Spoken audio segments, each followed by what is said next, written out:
Salad খেতে খুব ভালোই লাগে। কিন্তু সবসময় একভাবে স্যালাড খেতে না ইচ্ছা করে না। আমি তো এরকম গোটা, গোটাই কামড়ে খেয়ে নিই। আমার তো অত কাটারও সময় থাকে না। অত কুচিয়ে সুন্দর করে কাটারও না সময় থাকে না।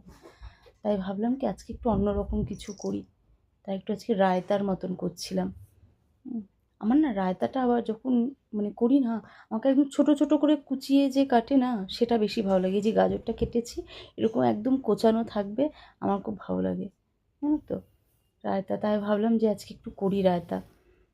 ঘরে তো সবই ছিল, তাই একটু গাজরও কেটে নিলাম ওরকম কুচিয়ে, একটু শসা কাটলাম, একটু পেঁয়াজও কাটলাম, তার মধ্যে না একটু নুন আর একটু গোলমরিচ দিলাম।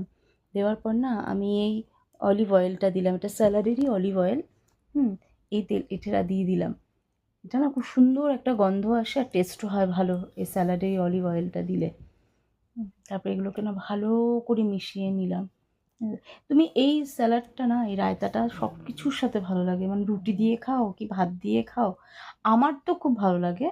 হ্যাঁ, স্যালাড তুমি যেরকমভাবেই দেবে আমার সেরকমভাবেই ভালো লাগে।